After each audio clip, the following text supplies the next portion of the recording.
Hello dear students, आज फिर हम एक नई वीडियो के साथ और इसमें हम सेम वही चैप्टर क्लास 10th का geography chapter 1 resources and development, लेकिन नए टॉपिक्स इसमें मैंने चूज़ किए हैं that is related to the land. ठीक है, आपकी सॉइल से आपके लैंड से रिलेटेड है, वेरी इंपॉर्टेंट टॉपिक्स। इसमें से भी आपका एक या दो क्वेश्चन जो है वो डेफिनेटली पूछे जाते हैं एग्जाम में, और 1 मार्क्स के तो बहुत सारे क्वेश्चन जो है वो आपके बनते हैं इसमें। ठीक है, जो हमारे मेन टॉपिक्स हैं आज के, फर्स्ट हमारा मेन टॉपिक है land use pattern in India. India का जो लैंड है, टोटल जो लैंड है उसको कैसे यूज किया जाता है, किस बेसिस के ऊपर। दूसरा हमारे पास टॉपिक है नेशनल फॉरेस्ट पॉलिसी, फॉरेस्ट के बारे में पढ़ेंगे। And the last is land degradation and conservation. So 3 हमारे मेन टॉपिक हैं जो आज हम स्टडी करेंगे। सो चलो लेट्स स्टार्ट नाउ। सबसे पहले आपको बता रहा है वो land use pattern in India. India का जो लैंड पैटर्न है उसको 2 चीजें जो है वो डिपेंड करती हैं, एक तो फिजिकल फैक्टर और दूसरा ह्यूमन फैक्टर। दोनों फैक्टर्स बहुत ही ज़्यादा इम्पॉर्टेंट है। फिजिकल फैक्टर्स की अगर हम बात करें तो फिजिकल फैक्टर्स में आते हैं आपका ट्रोपोग्राफी, क्लाइमेट एंड सॉइल टाइप, जो कि फिजिकल फैक्टर है। ठीक है, नेचुरली जो है आपके देखने को मिलते हैं, जो कि आपके लैंड यूज ऑफ पैटर्न को जो है वो इफेक्टेड करते हैं। सबसे पहले फिजिकल फैक्टर की बात करें, ट्रोपोग्राफी होती है आपका मैप, जो एक स्पेसिफिक एरिया का मैप है। जैसे आपके एरिया में कोई रिवर है या किस तरह का एरिया है आपका, जियोग्राफिकली जो क्लाइमेट, जियोग्राफिकली जो स्ट्रक्चर है आपके एरिया का, उसको हम ट्रोपोग्राफी बोलते हैं, एक मैप। ठीक है, एक वो बहुत इंपॉर्टेंट है वो चीज़। दूसरी आपका क्लाइमेट, जहाँ पे आप रह रहे हो तो वहाँ का क्लाइमेट कैसा है, वो भी आपके जो है यूज ऑफ लैंड पैटर्न को इफेक्ट करता है। और तीसरा है आपका सॉइल, सॉइल किस तरह की है वहाँ पे। ठीक है, तो ये हो गए आपके फिजिकल फैक्टर। दूसरा हम बात करें ह्यूमन फैक्टर, जो ह्यूमन फैक्टर्स है how they are affected. Human factors जो ह्यूमन एक्टिविटी से रिलेटेड है, तो सबसे पहले आपके पास आता है पॉपुलेशन। पॉपुलेशन डेंसिटी कैसी है, अगर ज़्यादा डेंसिटी है आपकी तो आपके यहाँ पे, जैसे दिल्ली का कंपैरिजन अगर आप दूसरी स्टेट के साथ करो, जैसे हम हिली एरियाज़ की बात करें और अगर दिल्ली की बात करें, तो वहाँ की डेंसिटी जो है डिपेंड करती है, पॉपुलेशन डिपेंड करती है, क्योंकि पॉपुलेशन अगर ज़्यादा है दिल्ली में तो फ्लैट सिस्टम्स है। ठीक है, आपने देखा होगा कितनी बड़ी बड़ी स्टोरीज है। और अगर हम जो है वो लद्दाख वाली साइड चले जाएँ तो वहाँ पे जो है वो आपको सिंगल घर मिलेगा, कोई फ्लैट सिस्टम नहीं मिलेगी। तो पॉपुलेशन डेंसिटी के अकॉर्डिंग वहाँ पे घर बने। ठीक है, टेक्नोलॉजी इज़ ऑल्सो डिफरेंट, हर जगह की टेक्नोलॉजी आपको अलग अलग दिखेगी। दिल्ली की घरों की टेक्नोलॉजी अलग यूज़ होगी, वहाँ की लद्दाख वाले तरफ चले जाओ तो वहाँ की टेक्नोलॉजी आपकी अलग होगी। अगर आप कल्चर और बाकी हमारा इफेक्ट करता है कल्चर और ट्रेडिशन के ऊपर भी।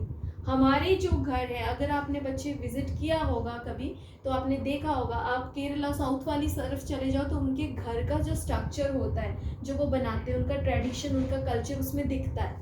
अगर आप दिल्ली वाली तरफ आ जाओगे तो यहाँ का कल्चर और ट्रेडिशन अलग है। हर एक राजस्थान की तरफ जाओगे तो उसका कल्चर और ट्रेडिशन अलग है, तो उनके वहाँ का जो हाउस मेकिंग है, वो हर चीज़ जो है वो वहाँ पे हमें उनका उसके देखने के लिए मिल जाता है। तो ये चीज़ें जो है वो आपकी लैंड यूटिलाइजेशन को, हम किस तरह से अपनी लैंड को यूज़ कर रहे हैं, उसके ऊपर बहुत ज़्यादा इफेक्ट डालती हैं। ये आपका 1 मार्क्स का क्वेश्चन भी आ सकता है, वो आपसे पूछ सकते हैं right the physical factors, so you can explain it only just like this. If he asking the human factor, you only just like explain just like this. अगर आपसे वो 3 मार्क्स का पूछता है, then you can explain this type of making the diagram and explain it. Okay. Now comes on the second topic, that is the national forest policy. अब अच्छा, आपको पता है कि फॉरेस्ट कितने ज़्यादा इम्पॉर्टेंट है हमारे लिए। ठीक है, लैंड के ऊपर आपने देखा है कि हमने जब यूटिलाइजेशन ऑफ लैंड पढ़ा है तो उसमें हमने देखा है फॉरेस्ट को भी हमने इम्पोर्टेंस दी है। फॉरेस्ट से भी कुछ एक लैंड हमारी कवर है और forest has to be play an important role. National forest policy के अकॉर्डिंग जो पॉलिसी बनाई गई थी आपकी कब, 1952 में। वंस अगेन 1 मार्क्स का क्वेश्चन बन जाता है। नेशनल फॉरेस्ट पॉलिसी कब बनाई गई थी, 1952 में। उसके अकॉर्डिंग जो था वो फॉरेस्ट की परसेंटेज कितनी बताई गई थी कि आपकी जो है कितना जो है एरिया कवर्ड होना चाहिए फॉरेस्ट से, 33%। आपकी टोटल जो आपका एरिया है उसका 33% एरिया आपका फॉरेस्ट से कवर होना चाहिए। That's very important.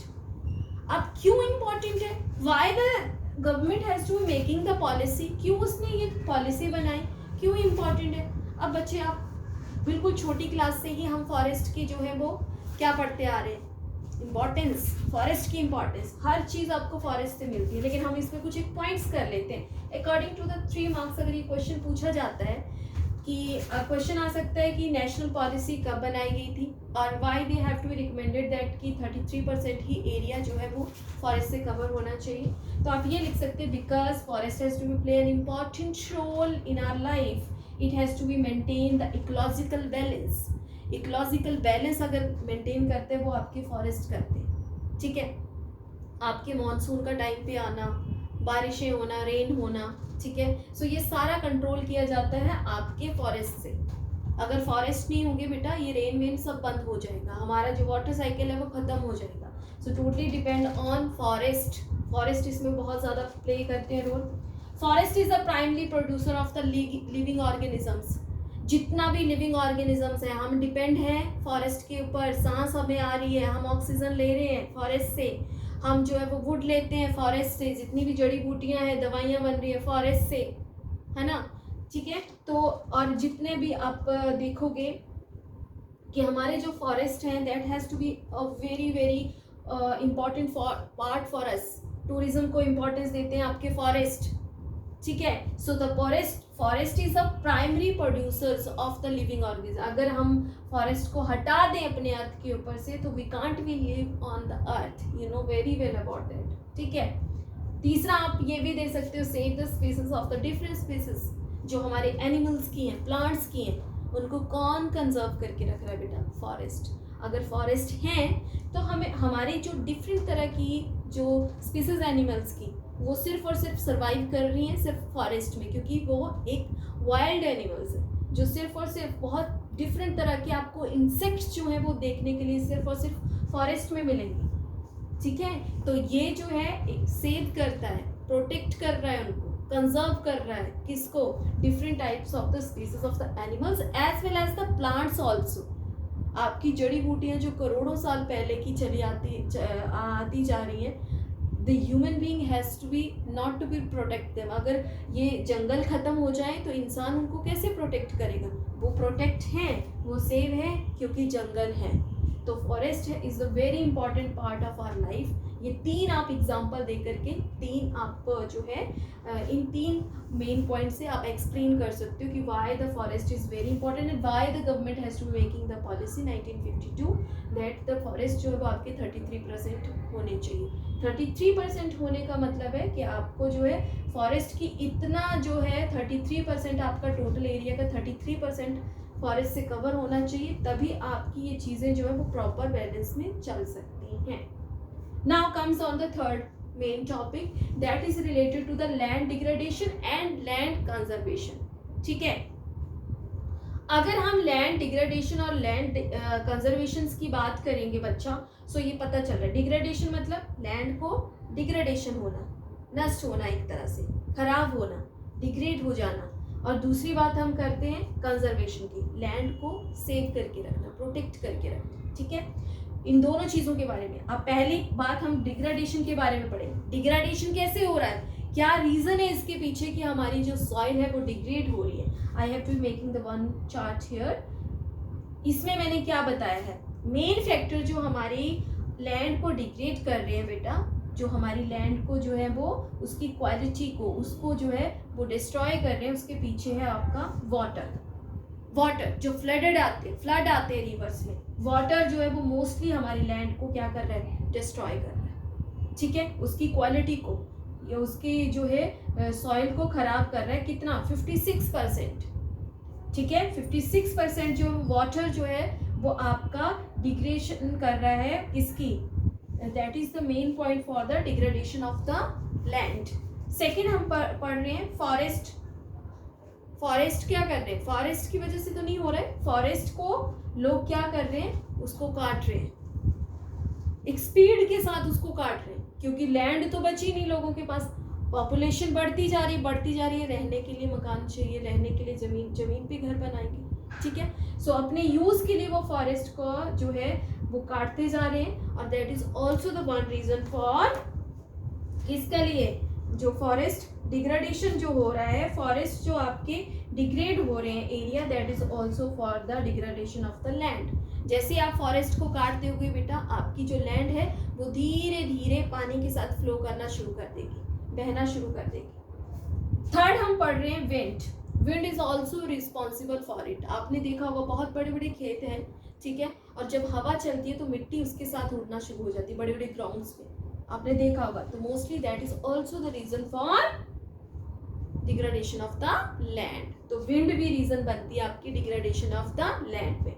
और last is saline and the आपका एल्कलिन लैंड. सेलिन लैंड का मतलब होता है खारापन, ठीक है.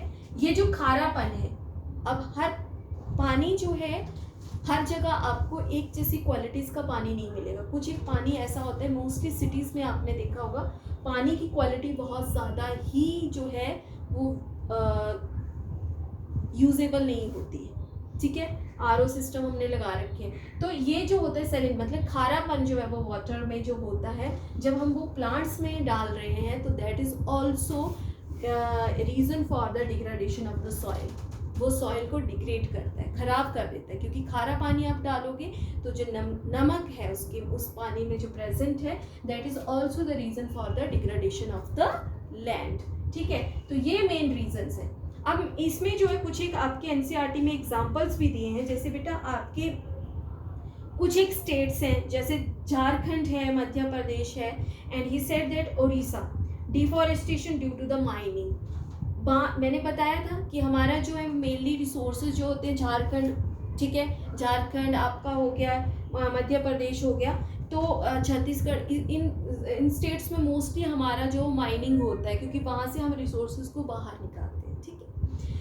तो लोग क्या करते हैं बेटा कि उन जो रिसोर्सेज है हमारे, माइनिंग किया, माइनिंग के बाद उन्होंने रिसोर्सेज को निकाला, लेकिन उन चीज़ों को प्रॉपरली वो जो उन्होंने ज़मीन को खोदा है उसको अंदर से रिसोर्सेज को निकाला है, उनको अच्छे से भरते नहीं हैं उन गड्ढों को, उनको एज इट इज़ ओपन छोड़ देते हैं, और that is also the reason for the degradation of the land. जब तुम ओपनली जो है वो मिट्टी की खुदाई करी, मिट्टी को ओपनली छोड़ दिया, एक तो वो ह्यूमन रहने लायक वो जमीन रहती नहीं है. दूसरी बात, अगर आप उसको भर दोगे तो उसके ऊपर प्लांट्स लगा सकते हैं, लेकिन अगर आप उसको नहीं प्रॉपरली बैलेंस कर रहे हो बच्चा, तो that is also the reason for the degradation of the land.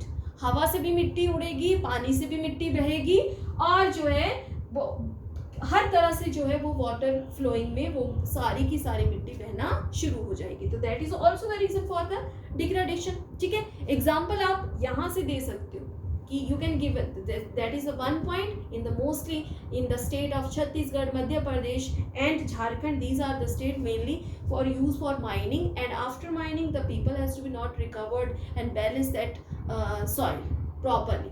And after that क्या होता है कि पानी के बहाव के साथ, हवा के साथ वो सारा मिट्टी जो है वो डिग्रेड हो जाती है.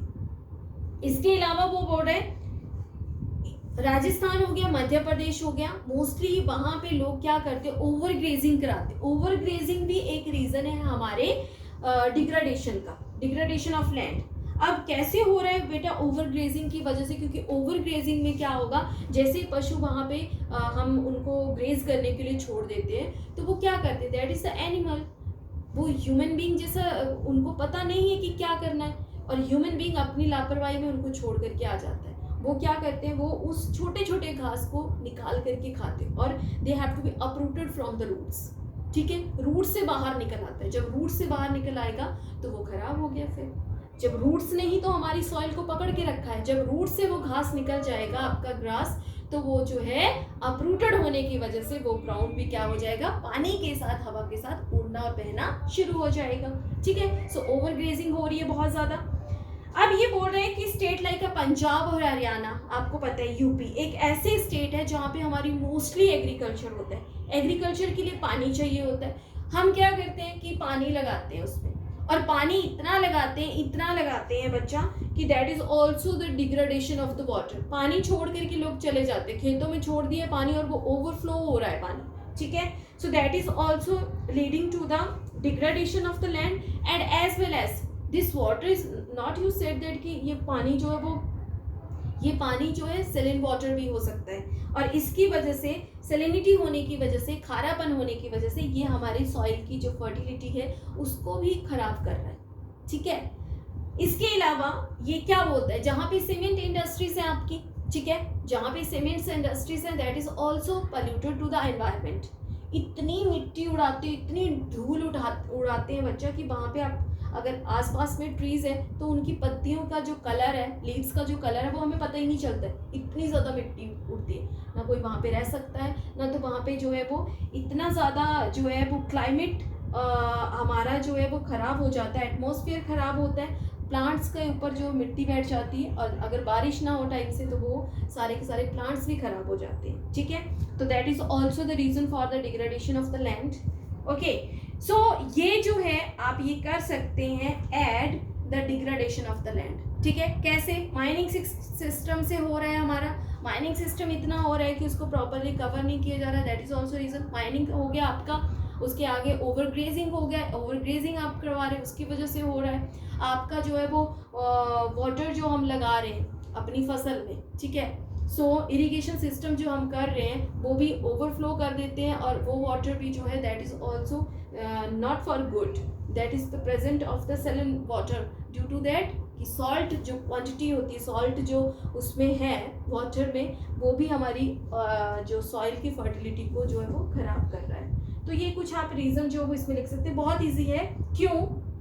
क्योंकि इसके कंजर्वेशन के जो है, जो मैंने पॉइंट्स लिखे हैं उसका अपोजिट आप डिग्रेडेशन में डाल सकते हो। डिग्रेडेशन का अब एक को भी लर्न कर लिया बच्चे आपने तो दोनों ही क्वेश्चन क्लियर हो जाते। अब कंजर्वेशन की अगर हम बात करें, कंजर्वेशन का मतलब है कैसे आप अपनी अर्थ, अपनी सॉइल को, सॉरी लैंड को बचाओगे, कंजर्व कर कैसे करोगे। अब प्रॉब्लम तो हमारे पास आ गई जी, पता चल गया हमें प्रॉब्लम कहाँ पे है, लेकिन उसके सोल्यूशन भी साथ में होते हैं। सोल्यूशन क्या है? सबसे ज़्यादा आप एफॉरेस्टेशन करिए, ज़्यादा से ज़्यादा ट्री लगाइए। जितना ज़्यादा ट्री लगाओगे उतनी ही हमारी अर्थ को वो सेव करेगा। क्यों? क्योंकि उसकी जड़ें जो है वो अर्थ को पकड़ लेती हैं, होल्ड कर लेती हैं, वो बहती नहीं है फिर, ठीक है। सो एफॉरेस्टेशन, ज़्यादा से ज़्यादा जो है वो पेड़ लगाओ। Proper arrangement for the grazing, जैसे मैंने बोला ओवर ग्रेजिंग, यहाँ पे ओवर ग्रेजिंग हो रहा है, यहाँ पे प्रॉपर मैनेजमेंट होना चाहिए ग्रेजिंग का, ठीक है। ह्यूमन जो है ऐसे 2-3 ग्राउंड्स रखे जहाँ पे एक ग्राउंड में अगर एनिमल चल रहा है तो उसको जो ओवर ग्रेज ना करवाए, जबकि उसको दूसरी ग्राउंड में जहाँ पे घास हो चुकी है उसमें शिफ्ट कर दे, फिर उसको इस तरह से जो है वो सर्कुलेशन में करे ताकि वो घास जो है वो अपरूटेड ना हो, जो ग्रास है वो अपरूटेड ना हो। तो प्रॉपर अरेंजमेंट जो है वो करना चाहिए ग्रेजिंग का। दूसरा है growing thorny bushes in the sand dunes. अब राजस्थान वाली जगह है जहाँ पे सैंड ड्यूनेस होती है, बहुत ज़्यादा मिट्टी होती है, और हमें पता है कि पानी भी बहुत कम होता है, लेकिन हमें ये भी पता है कि वहाँ पे जो है कुछ एक प्लांट्स जो है वो सर्वाइव कर सकते हैं। वो आपको पता ही है, हमारा कैक्टस है और ज़्यादा जो थॉर्नी बुशेस हैं जो पानी को स्टोर करके रखते हैं, जिनकी रूट्स बहुत लंबी होती हैं, जड़ें नीचे तक जाती हैं। सो उन बुशेस को हम ग्रो कर सकते हैं ऐसे एरियाज में जहाँ पे सैंड ड्यूनेस है, जहाँ पे रेतीली मिट्टी है, जहाँ पे हवा से जो है वो सैंड उड़ जाती है, विंड की वजह से इरोजन हो रही है। तो उसको बचाने के लिए आप छोटे छोटे जो है वो ये जो मेथड से यूज़ कर सकते हैं, बुशेस लगा सकते हैं, thorny bushes. And the next is control of the mining activities. जैसे मैंने बताया मध्य प्रदेश, छत्तीसगढ़ जो है वो आपके ऐसे स्टेट्स हैं जहाँ पे माइनिंग बहुत ज़्यादा होता है। तो माइनिंग करने के बाद ये हमारी ड्यूटी है कि जो हमने ओपन कर दिया है लैंड को उसको प्रॉपरली जो है वो बैलेंस करें, प्रॉपरली उसको जो है वो बैलेंस करके उसके ऊपर इवन प्लांट्स भी लगाएं, ताकि वो मिट्टी जो है ना तो हवा के साथ और ना पानी के साथ बहे। तो ये हमारी जो है वो एक ड्यूटी बनती है कि हम उसको प्रॉपरली मैनेज करें। नेक्स्ट है treatment of the industrial waste materials.